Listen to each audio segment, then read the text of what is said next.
Hello అండి, good morning. ఈరోజు నేను మీకు ఆమ్లెట్ ఫ్రై ఎలా చేస్తారో చూపెడతాను. ఆమ్లెట్ చేసుకొని వాటిని కర్రీలో వేసుకొని బ్రేక్ఫాస్ట్లోకి బాగుంటుందండి, చపాతీలోకి. ఫస్ట్ ఆనియన్స్, టమోటా అన్నీ కట్ చేసి పెట్టుకున్నాను. 2 ఎగ్స్ బీట్ చేసి పెట్టుకున్నానండి.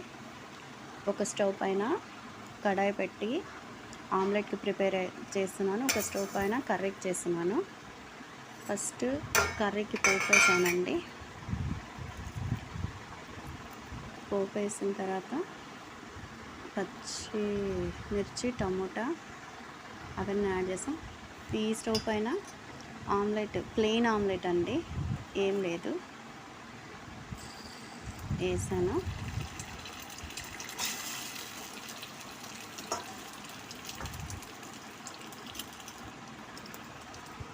దీంట్లో ఇప్పుడు పచ్చిమిర్చి, టమాటా, ఆనియన్ అన్నీ కట్ చేస్తాం కదా, వాటిని వేపేసి కొంచెం మసాలా వేసుకుంటాం కదా కర్రీస్లోకి, మసాలా అది వేసుకుంటానండి. దీంట్లో నేను సాల్ట్, పసుపు వేసి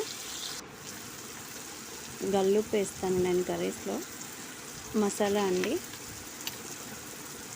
నేను కొంచెం ఎక్కువ చేసుకొని పెట్టుకుంటున్నానండి ఇంట్లో.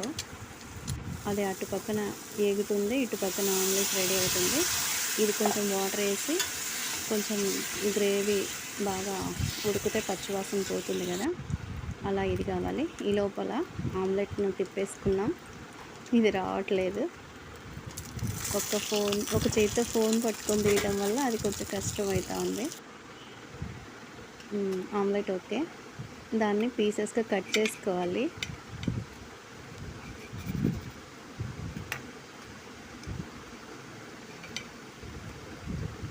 కొంచెం అట్లా కట్ చేసుకొని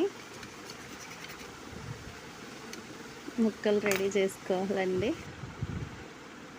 ఓకే, ఇప్పుడు ఆమ్లెట్ పీసెస్గా కట్ చేసాము. ఇప్పుడు గ్రేవీలో వీటిని కలపాలి.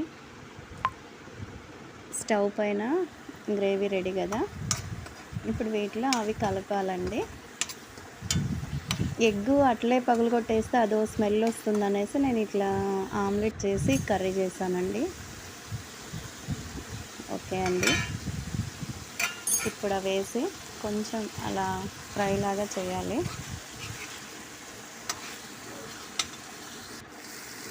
దాని తర్వాత